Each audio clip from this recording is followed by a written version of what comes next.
Hello everyone, आज हम लोग डिस्कस करते हैं कॉन्स्टिपेशन के बारे में। कॉन्स्टिपेशन का मतलब होता है कब्ज। यानी कि कब्ज आजकल देखा गया है, कब्ज का बीमारी लगभग घरों में होता है या लगभग व्यक्तियों में पाया जाता है। इसके सिम्टम्स के बारे में, इसका क्या कारण होता है, इसका क्या ट्रीटमेंट होता है, इसमें कौन कौन सा मेडिसिन हम लोग ले सकते हैं, इस सब के बारे में आज हम लोग डिटेल से जानेंगे। तो चलिए वीडियो को स्टार्ट करते हैं। कॉन्स्टिपेशन का मतलब हो जाता है कब्ज। यानी कि यहाँ स्टूल स्टूल का मतलब होता है पैखाना मल। ठीक है, स्टूल का हार्ड अथवा डिफिकल्ट से आना या कभी कभार होना। ठीक है, ऐसी स्थिति को हम लोग कॉन्स्टिपेशन यानी कि कब्ज का शिकायत कहते हैं। ठीक है, ये हो गया डिफिनेशन। अब हम लोग जान लेते हैं कब्ज का क्या सिम्टम्स होता है, इसका क्या लक्षण होता है। सबसे पहला लक्षण होता है स्टूल जो है, जो हमारा पैखाना होता है, वो सही से पास आउट नहीं हो पाता है। इसके बाद मरोड़ एवं पेट में दर्द। यानी कि पेट में दर्द, अगर पैखाना सही से नहीं होगा तो पेट में दर्द होगा, इसके साथ मरोड़ के साथ में दर्द होगा। इसके बाद एब्डोमिनल में स्वेलिंग होगा, जो पेट के अंदर में स्वेलिंग जैसा दर्द बुझाएगा। इसके बाद दस्त करने का इच्छा होगा। इसके बाद बहुत दिनों से स्टूल पास अगर नहीं हो रहा है तो ऐसी स्थिति में जो हमारा शरीर है उसमें काफ़ी नुकसानदेह हो सकता है। इसके बाद पेट में गैस बनना, अगर कब्ज का समस्या रहे, अगर पैखाना नहीं हो रहा है, स्टूल पास आउट नहीं हो रहा है, तो ऐसी कंडीशन में गैस बनेगा और गैस के कारण शरीर में तरह तरह का समस्या उत्पन्न हो जाता है। इसके बाद सांसों में बदबू, अगर गैस अधिक बनेगा तो सांस में बदबू आने लगेगा। तो ये सारा हो गया सिम्टम्स। अब हम लोग जानते हैं कि कब्ज होने का क्या कारण होता है। सबसे पहला कारण होता है भोजन में फाइबर की कमी। अगर हम लोग भोजन लेते हैं, उसमें फाइबर युक्त भोजन नहीं लेते हैं, तो इस कंडीशन में क्या होता है, कब्ज होने का शिकायत रहता है। इसके बाद पानी का कम पीना। अगर हम लोग दिन भर में पानी कम पीते हैं तो ऐसी कंडीशन में हो सकता है क्या कि कब्ज होने का शिकायत रहता है।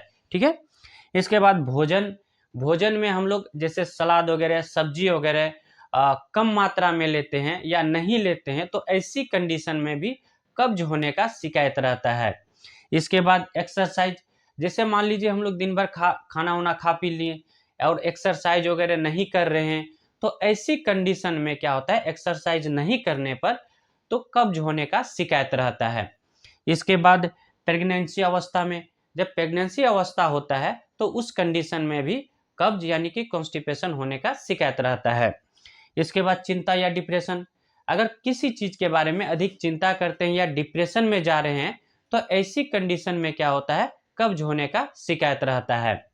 इसके बाद लीवर प्रॉब्लम, लीवर में किसी भी तरह का प्रॉब्लम हो या फैटी लीवर हो या लीवर सिरोसिस का कंडीशन हो, तो ऐसी कंडीशन में क्या होता है, कब्ज यानी कि कब्ज होने का शिकायत रहता है।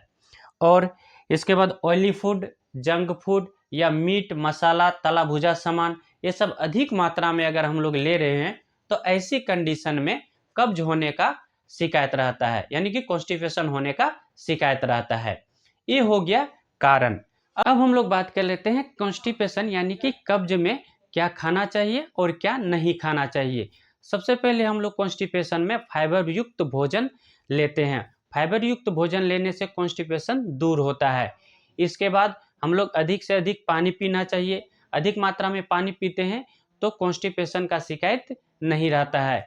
इसके बाद जैसे हम लोग लौकी ले सकते हैं, ब्रोकली खा सकते हैं, इसके बाद पालक साग ले सकते हैं, करेला ले सकते हैं। ये सब खाने से क्या होता है, कॉन्स्टिपेशन में फ़ायदा होता है। इसके बाद जैसे हम लोग ऑयली फूड लेते हैं, इसके बाद जंक फूड लेते हैं, ज़्यादा मसालादार भोजन लेते हैं या मैदा से बना सामान लेते हैं, तो ऐसा भोजन जो होता है कॉन्स्टिपेशन को बढ़ाता है, यानी कि कब्ज का शिकायत को वह बढ़ाता है। तो ये सब भोजन से हम लोगों को बचना चाहिए। अब हम लोग बात कर लेते हैं इसके ट्रीटमेंट के बारे में। कॉन्स्टिपेशन में यानी कि कब्ज में हम लोग कौन कौन सा मेडिसिन ले सकते हैं। सबसे पहला मेडिसिन आता है जुलैक्स टेबलेट। जुलैक्स टेबलेट हम लोग रात में 2 टेबलेट गुनगुना पानी के साथ ले सकते हैं। जुलैक्स टेबलेट क्या होता है, कॉन्स्टिपेशन यानी कि कब्ज को दूर करता है। इसके बाद डुल्कोफ्लेक्स टेबलेट ले सकते हैं। इसका कंपोजिशन हो गया वेस्कोडिल, ठीक है। इसके बाद सिरप में हम लोग कौन सा सिरप ले सकते हैं, डुफालेक्स सिरप ले सकते हैं। डुफालेक्स सिरप कॉन्स्टिपेशन में यानी कि कब्ज में बहुत अच्छा राहत देता है।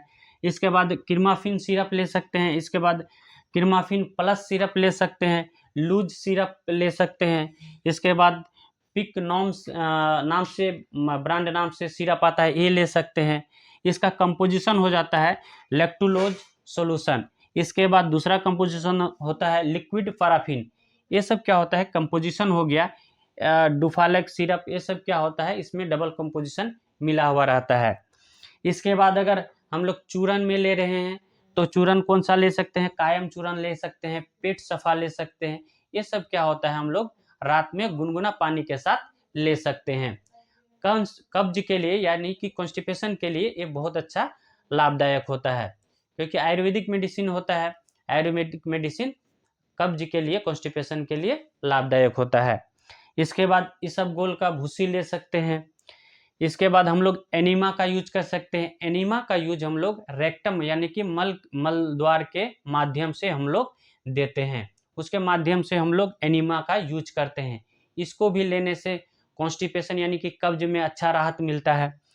इसके बाद जैसे अदर कंडीशन हो रहा हो कॉन्स्टिपेशन के कारण, जैसे गैस का स्थिति हो रहा हो, तो उस कंडीशन में हम लोग पेंटाप्राजोल, इसके बाद रेविप्राजोल, इसके बाद ओमिप्राजोल कैप्सूल या एंटा एसिड कोई भी मेडिसिन या सिरप ले सकते हैं। इसके बाद लिवर टॉनिक ले सकते हैं, जैसे लिप 52 सिरप हो गया। इसके बाद टेबलेट हो गया। इसके बाद जाइम सिरप भी ले सकते हैं, जैसे एरेस्टोजाइम, यूनिजाइम, विटाजाइम, ये सब ले सकते हैं। ये सब क्या हो गया, ये टोटल कॉन्स्टिपेशन यानी कि कब्ज का मेडिसिन हो गया। यहाँ एक चीज हम लोग ध्यान देना, जैसे हाइपोथायरॉयडिज्म का जो पेशेंट रहता है, उस कंडीशन में इसका थायराइड लेवल या TSH लेवल नॉर्मल रखना चाहिए, इसे नॉर्मल रहना चाहिए। ऐसा पेशेंट को कॉन्स्टिपेशन का शिकायत रहता है। तो आई होप वीडियो आप लोग को अच्छा लगा होगा। अच्छा लगे तो वीडियो को लाइक, सब्सक्राइब, कमेंट कर दीजिएगा। थैंक यू, धन्यवाद।